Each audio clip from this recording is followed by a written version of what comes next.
As an advisor at FVAS, I'll explain the £1 million annual investment allowance, what qualifies, what doesn't, and key HMRC rules. Hello, and welcome to this explainer. If you are a UK limited company director trying to optimize your business's tax position, you are in exactly the right place. Today, we're diving into a detailed analysis prepared by the tax experts at Fairview Accounting Services, or FVAS. We're going to completely demystify the UK capital allowances regime, specifically focusing on the annual investment allowance for the 2026-27 tax year. We're going to cover exactly what counts, and more importantly, what doesn't. But first, picture this. You're a UK SME director, and your business desperately needs a new vehicle. So you head down to the dealership and buy a shiny new £40,000 double cab pickup truck. You've probably heard from a mate down the pub that these are treated as commercial vans, meaning you can deduct that entire £40,000 from your company's taxable profits in year one. Sounds brilliant, right? Well, fast forward to your tax return and you discover that under strict new rules, HMRC now classifies that exact vehicle as a passenger car. Suddenly, it no longer qualifies for that 100% upfront deduction. It's a costly shock and a problem UK entrepreneurs commonly overlook. And that is precisely why we are here today. The team at Fairview Accounting Services sees this exact scenario and a lot of others just like it all the time. As your expert guides for this explainer, we want to show you that in the 2026-27 tax year, understanding the shifting boundaries of the £1 million annual investment allowance is absolutely crucial for any business making capital purchasing decisions. The rules have changed, rates are shifting, and honestly, what you don't know can literally cost your business thousands of pounds in delayed tax relief. So here is a quick look at our roadmap for today. 1. The £1 million allowance explained. 2. What counts as qualifying. 3. The business car trap. 4. When rules get complicated. 5. Smart 2026 tax planning. And finally, 6. Summary and next steps. Okay, Section 1. The £1 million allowance explained. Before we get into those tricky edge cases, we really need to lay down the foundational rules of this relief. The core of our entire discussion hinges on this one number, £1 million. The Annual Investment Allowance, or AIA, lets UK businesses deduct 100% of qualifying capital spend from their taxable profits in the very same year they buy it. And here's some fantastic news. This £1 million limit is now permanent. No more looming expiration dates to panic over. It's a fixed, reliable cornerstone of UK tax planning. Basically, if your company spends up to £1 million on qualifying equipment, machinery, or fit-outs, you can write the whole lot off against your profits immediately, rather than waiting years to get that tax relief back. To put that into perspective, let's talk about what that $1 million translates to in cold, hard cash savings for 2026-27. A main rate limited company paying 25% corporation tax can save up to £250,000 in a single year. For our typical SME director on the 19% small profits rate, maximizing this allowance saves up to £190,000. And while our main focus today is on company directors, it's worth noting that sole traders and individual partners paying the top 45% income tax rate can potentially save a massive £450,000. This is real money staying right in your business's bank account. Section 2. What counts as qualifying? Because knowing exactly what you can actually spend that money on is the next big hurdle.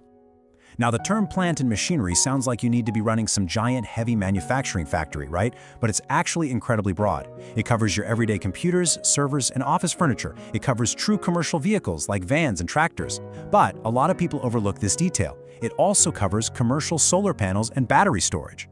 On top of that, it covers what are called integral features of a commercial building. Think electrical systems, heating, air conditioning, and lifts.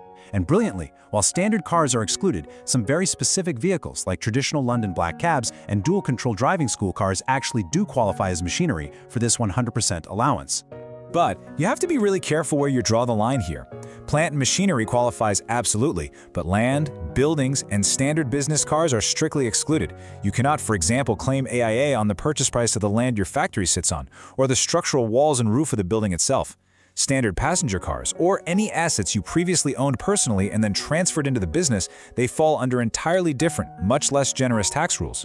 Which brings us neatly to Section 3, the business car trap. You really need to beware of these exclusions. This is something many taxpayers first discover when reviewing their tax position at year-end, often when it's too late. HMRC defines a car as a mechanically propelled road vehicle primarily suited for carrying passengers. If a vehicle meets this definition, it is strictly excluded from the annual investment allowance. You do not get the 100% upfront write-off. Instead, cars are relegated to what are called writing down allowances. That just means you only get a small percentage of tax relief each year, spread out over a very long time. And here is where things have gotten incredibly tricky. Did you know that following a major court case known as Payne versus HMRC, the rules for double cab pickups changed completely? If you buy a double cab pickup now, they are no longer given a free pass just because they have a 1-ton payload. They're assessed on their construction as a whole.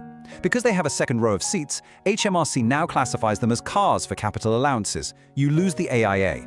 But bizarrely, and this is a massive trap, they are still considered vans for VAT purposes. So you can reclaim the VAT, but you cannot claim the 100% corporation tax deduction. You literally have to be so careful here. Section 4. When rules get complicated. Because beyond vehicles, things get a bit trickier when your business deviates from a standard setup. That £1 million limit is strictly tied to a standard 12-month accounting period. If you have a newly incorporated company or you recently changed your year-end, you trigger the time apportionment trap. For example, a 9-month period drops your cap to £750,000. A 6-month period drops it to $500,000. Crucially, to claim the relief, you must physically bring the asset into use within those specific dates. Just paying a deposit on the last day of the accounting period isn't enough if the equipment hasn't actually arrived and isn't being used. Another major complication is the group cap rule. Entrepreneurs owning multiple connected companies do not get £1 million per company. No way. Connected companies must share a single £1 million limit across the entire corporate group. So if your parent company uses £900,000 on heavy machinery, your subsidiary only has £100,000 left to spend on its office fit-out. You absolutely have to plan capital spending holistically across all your connected businesses. Moving on to Section 5, Smart 2026 Tax Planning.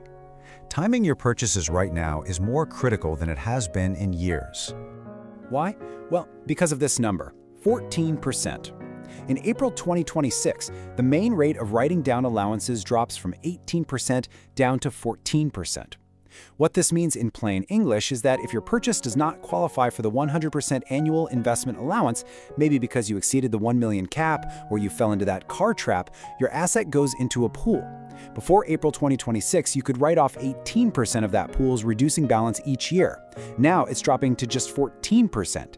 It is going to take significantly longer to get your tax relief back.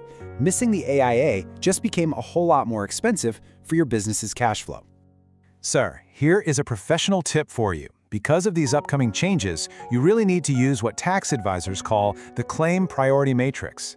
If you run a limited company, you should stack your allowances in this exact order. First, use full expensing for any brand new, unused equipment. This gives you a 100% write-off and has zero upper limit.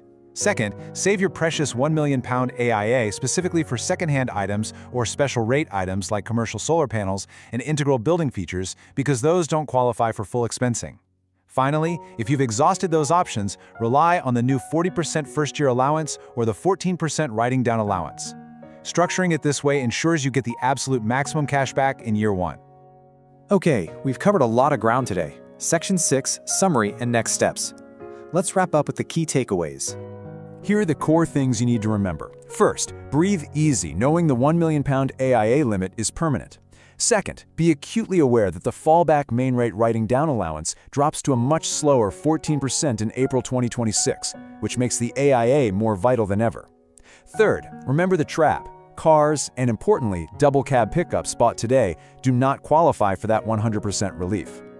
Fourth, if you run a group of connected companies, you only share a single £1 million cap. And finally, remember that your claim timing is strictly tied to the length of your specific accounting period and when the asset is actually brought into use. Now, as an enthusiastic explainer of all things tax, I have to remind you that this session is for general guidance only. It is not personalized financial or tax advice. The lines between what is a car and a van, or what exactly counts as an integral feature, can be incredibly blurred. Because of this, we strongly encourage you to contact the experts at Fairview Accounting Services before making any major financial decisions or filing your next tax return. So, I want to leave you with one final thought. Are you confident your current capital spend strategy is fully optimized, or are you accidentally leaving tens of thousands of pounds of tax relief on the table this year?